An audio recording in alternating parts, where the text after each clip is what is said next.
Dans quelle ville voulons-nous vivre? Quelles évolutions en attendons-nous pour répondre à quels besoins? Pour répondre à ces questions, un petit retour sur l'évolution de notre ville depuis le milieu du XXe siècle nous sera utile. Car si Massy a déjà connu des années de croissance rapide dans son histoire, les ambitions poursuivies semblent aujourd'hui être bien différentes de celles des années 60 et 70. Au sortir de la Seconde Guerre mondiale, Massy compte autour de 6000 habitants. C'est l'époque de la reconstruction. La main-d'œuvre afflue en Île-de-France. Massy bénéficie d'une situation géographique privilégiée au carrefour des routes d'Orléans et de Chartres, à seulement 15 km au sud de Paris.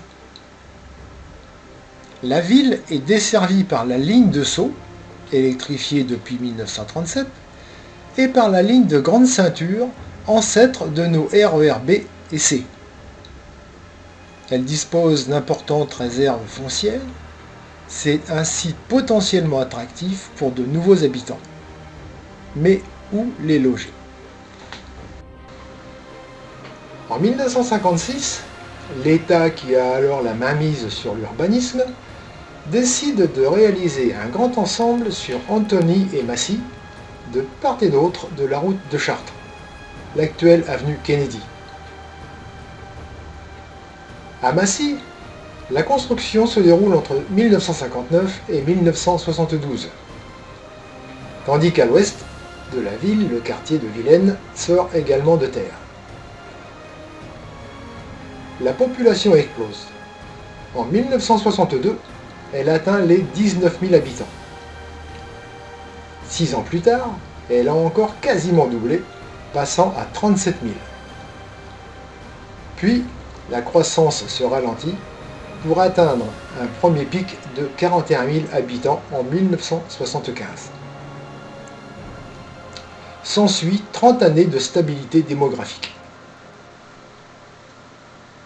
Si la ville continue d'évoluer avec la rénovation du centre-ville et la création du nouveau Pileux, Massy perd environ 10% de sa population entre 1975 et 1999. Il faudra attendre le début des années 2000 pour voir la courbe démographique repartir à la hausse.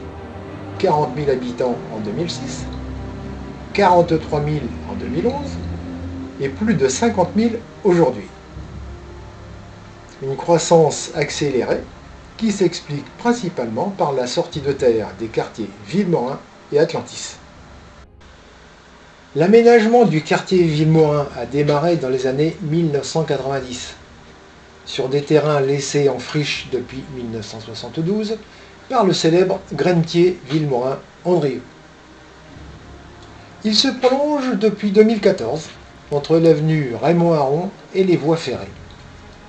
L'opération, qui aura duré une vingtaine d'années, est en cours d'achèvement avec 2 derniers chantiers.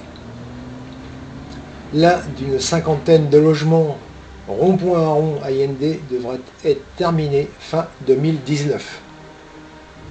L'autre vient de commencer à l'extrémité nord-est de la zone, 200 logements, dont la livraison est annoncée pour 2020. C'est au total plus de 1600 logements qui auront vu le jour sur Vilmorin, peuplé de près de 4000 habitants.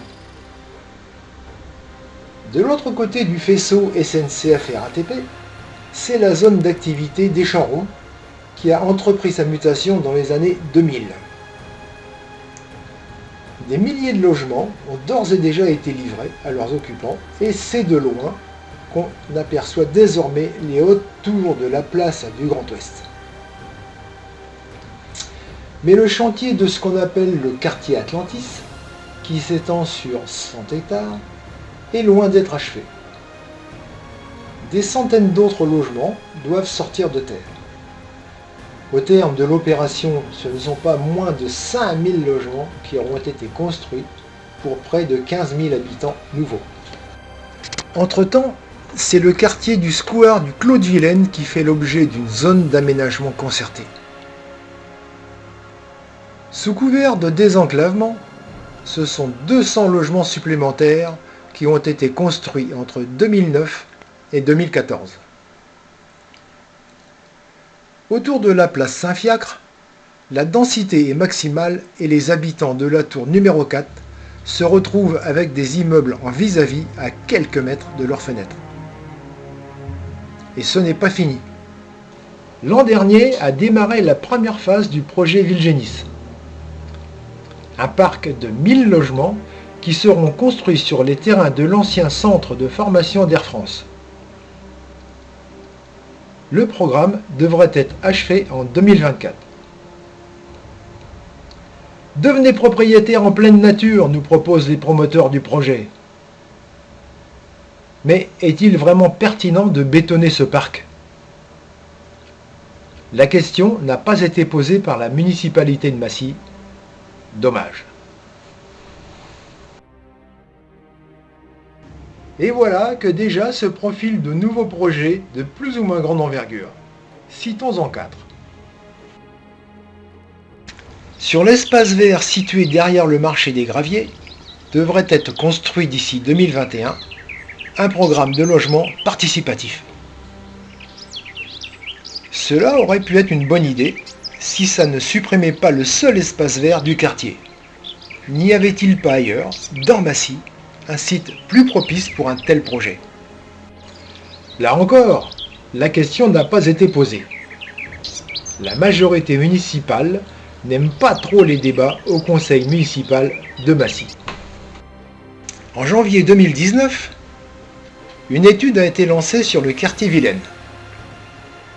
Dans un pré-rapport ayant valeur de cahier des charges, les urbanistes estiment que les parkings occupent des emprises foncières importantes et sous-utilisées, ce qui constituerait, selon eux, un facteur déqualifiant de l'espace urbain. Manière d'annoncer que le quartier pourrait connaître une importante densification dans les prochaines années. Les habitants de Vilaine que nous avons rencontrés sont inquiets et méfiants. Il y a de quoi. À plus long terme, il serait aussi question de réaménager le centre commercial -X% avec un mélange de commerce, d'activités et de logements. Pourquoi pas ? Les commerces ferment les uns après les autres et le centre est moribond. Mais pour y faire quoi ? Un Atlantis bis ? Ou au contraire en profiter pour innover socialement et écologiquement ? Le sujet mérite un vrai débat démocratique. Et il ne faut pas oublier le quartier Massy-Opéra, qui connaît lui aussi d'importantes transformations. Nous lui consacrerons le 3e chapitre de notre reportage, en ligne prochainement.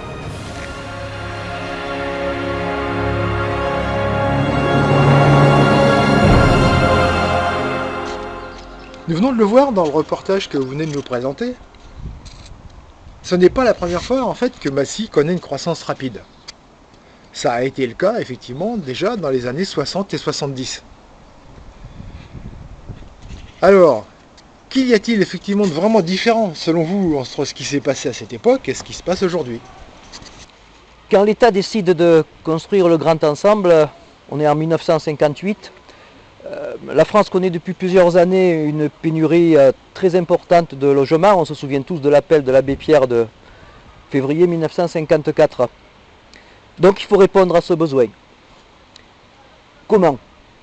Ça suscite de vifs débats entre les ministères concernés, les urbanistes, entre une vision technocratique d'un côté et ambition sociale issue du programme du Conseil national de la résistance. On peut dire qu'à Massy, c'est clairement l'ambition sociale qui va prendre le dessus, grâce notamment à l'implication des municipalités de gauche dans lesquelles travaillent les élus communistes. Et c'est pas toujours simple, à une époque où les communes ont beaucoup moins de pouvoir qu'aujourd'hui en matière d'urbanisme. Imaginez qu'avant même la première pierre du nouveau quartier, l'école Nicolas Appert est déjà là. La proportion entre logements locatifs sociaux, ce qu'on appelle les HLM, et les logements destinés à l'achat est parfaitement équilibré. Regardez également la densité de Massy-Opéra, et même celle de Vilaine. Regardez la place des espaces verts, des équipements publics. Ça n'a rien à voir avec Atlantis 2019. Alors c'est pas surprenant parce que contrairement à ce qui s'est passé dans les années 60-70, la mutation de la zone d'activité des champs ronds est en grande partie le résultat de la spéculation immobilière à laquelle se sont livrées les entreprises dans les années 90. Après l'arrivée de la gare TGV, avec la hausse du prix du foncier, la vente de leur terrain, leur est apparue une possible et juteuse source de profit, et on le sait bien, le résultat de la spéculation, ça fait toujours des programmes très denses et rarement de la mixité sociale. Surtout que la ville et son aménageur, Grand Paris Sud Aménagement, ont choisi de laisser les propriétaires de l'ancienne zone d'activité réaliser des programmes immobiliers sur leurs parcelles. C'est ce qui est écrit en toutes lettres sur leur site internet. C'est là, disent-ils, une des grandes originalités du projet. Certes, il est vrai que chez eux, le marché libre et non faussé doit être l'arbitre de toute chose. Un choix idéologique qui s'avère bien malheureux. Mais est-ce que Massy peut ignorer le contexte régional en fait? C'est-à-dire l'existence de l'opération d'intérêt national d'aménagement du plateau de Saclay, les préconisations du schéma directeur d'aménagement de l'Île-de-France, qui oblige à densifier autour des gares des stations de transport en commun. Ah, il y aurait beaucoup à dire sur le projet Paris-Saclay, qui à mon sens relève d'une conception plutôt dépassée de l'aménagement du territoire. À l'époque d'Internet, nous expliquait qu'il y aurait besoin de mettre à côté toutes ces universités, ces entreprises pour faire travailler ensemble. C'est totalement aberrant, surtout en plus lorsque ça met en danger l'environnement. Ceci dit, c'est vrai, il y a aujourd'hui des entreprises qui sont d'ores et déjà installées sur le plateau. Elles comptent un nombre important de chercheurs, d'ingénieurs, de cadres. Il faut qu'ils trouvent dans le secteur, y compris donc à Massy, des logements conformes à leur attente. Et je dois dire que nous leur souhaitons bien évidemment la bienvenue dans notre ville. Mais dans ces entreprises, il y a aussi de nombreux salariés aux revenus plus modestes qui ne peuvent pas acheter au prix actuel du marché de l'immobilier et qui ont eux aussi droit à un logement. Rien ne justifie donc que le logement social ne représente que 10% des nouvelles constructions, d'autant que dans la population actuelle de Massy, il y a déjà plusieurs milliers de familles en attente d'un logement HLM, faute de logements disponibles. Rappelons d'ailleurs qu'avec les ventes de logements sociaux intervenues ces dernières années, Massy, et c'est un paradoxe quand même, compte moins de HLM aujourd'hui qu'en 2009. Ce n'est pas nous qui le disons, c'est l'INSEE. Quant à la densification, c'est vrai que construire autour des gares peut faciliter l'utilisation des transports en commun, éviter le recours à la voiture. Et dans une région où les routes sont déjà largement saturées aux heures de pointe, c'est pas inintéressant. C'est vrai aussi qu'il est préférable de construire la ville sur la ville, comme disent les urbanistes, plutôt que de grignoter chaque jour un peu plus des terres agricoles et d'accroître l'imperméabilisation des sols. Mais là encore, il ne faut pas tomber dans l'excès et le bétonnage, car sinon on va créer des quartiers invivables. Les zones urbaines denses ont aussi besoin de respiration, d'espaces de loisirs pour les enfants, d'espaces verts, de zones où les sols ne sont pas imperméabilisés. C'est d'ailleurs aussi un des enjeux de l'aménagement futur de Massy-Opéra, mais ça fera l'objet d'une nouvelle édition de notre reportage. On y reviendra donc. Alors, nous venons tout naturellement à notre troisième question. Qu'est-ce que proposent les communistes pour les années à venir pour Massy? Comme beaucoup de Massicoises et Massicois, nous pensons qu'il faut suspendre pour de bon tout nouveau projet d'urbanisme. Car contrairement à la pause que promettait le nouveau maire lors de son arrivée en 2017, de nombreux permis de construire ont été accordés depuis et de nombreuses constructions vont sortir de terre dans les mois à venir. Si on additionne tous ces coûts partis, c'est au moins 2500 nouveaux logements qui vont être livrés d'ici 2 à 3 ans.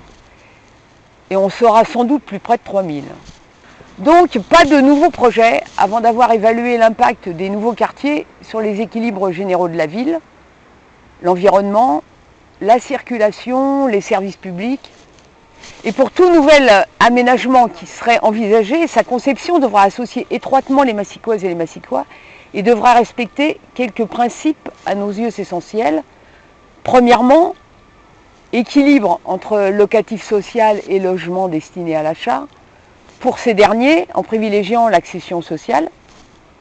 Deuxièmement, mixer le collectif et le pavillonnaire. Troisièmement, veiller à la qualité des projets architecturaux pour le social comme pour le privé et à la prise en compte des enjeux environnementaux. Consommation d'énergie, d'eau, gestion des déchets, circulation douce, desserte en transport en commun, etc. Quatrièmement, pas plus de 50% des sols imperméabilisés pour laisser place à la végétation, à la biodiversité, à des jardins familiaux par exemple.